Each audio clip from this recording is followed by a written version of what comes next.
দুপুরে প্রবল বৃষ্টি শুরু হয়েছে। দশমীর সকাল থেকে বৃষ্টিকে উপেক্ষা করে মায়ের ঘট নিরঞ্জন করা হবে। আবহাওয়া দপ্তরের পূর্বাভাস অনুযায়ী দশমীর সকাল থেকেই শুরু হয়েছে মুষলধারে বৃষ্টি। তার মধ্যেই ঘট বিসর্জনের প্রস্তুতি দেখা গেল বিভিন্ন পুজো মণ্ডপগুলিতে। কুলটি থানার নিয়ামতপুরে দেবী মন্দিরও চলছে ঘট বিসর্জনের প্রস্তুতি। কমিটির সেক্রেটারি সঞ্জয় দাস আজ সকালে বললেন, মায়ের ঘট বিসর্জনের সমস্ত প্রস্তুতি সারা হয়ে গেছে। বৃষ্টিকে উপেক্ষা করে প্রতিবারের মতো এবারেও কিছুক্ষণের মধ্যে ঘট বিসর্জন শুরু হবে। অপরদিকে কমিটির আরেক সদস্য সচিন বলোডিয়া বলেন, যেমন নিয়ম আছে তেমন নিয়ম মেনেই ঘট বিসর্জন করা হবে। এই আবহাওয়া আমরা বৃষ্টিতে ভিজে যাব।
এই বৃষ্টিতে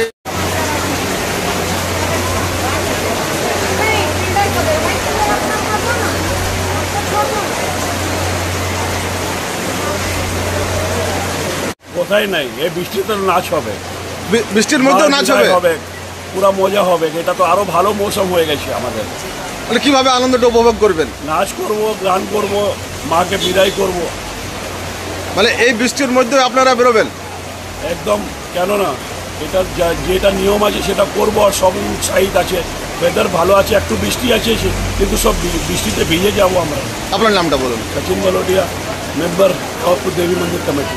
দেখুন, যে নিম্নচাপটা সৃষ্টি হয়েছে, এই সৃষ্টির জন্য মানুষের মধ্যে একটা তো আক্ষেপ আছেই যে দুর্গাপুজোর শেষ বিদায়ের দিন, সেদিন মাকে যে আমরা নিরঞ্জন করতে যাব, তো কিন্তু যা ওয়েদার কন্ডিশন বা আবহাওয়া যা দেখছি, সেটা তো আমরা কিন্তু বৃষ্টিকে উপেক্ষা করে আমরা এই বাড়ি বিসর্জনে বেরোবো এবং ভিজে ভিজে আমরা মাকে বিসর্জনের নিরঞ্জন করব। মানে যতই বৃষ্টি হোক, বৃষ্টিকে উপেক্ষা করে আমরা মাকে ঘট বিসর্জনের নিরঞ্জন। এই যে আনন্দের জোয়ার, সেই জোয়ার কোনো আর কম হবে না। মানে সেই আনন্দ উদ্যমটা আছে, আবেগ আছে, সব কিছুই আছে এবং মানুষ সেইভাবেই আনন্দ উপভোগ করে এই বৃষ্টির আনন্দ নিয়েই মাকে নিরঞ্জন থেকে এগিয়ে যাবে। আপনার নামটা বলুন। আমার নাম সঞ্জয় দাস, পুজো কমিটির, আমি দেবী মন্দির পুজো কমিটির সেক্রেটারি।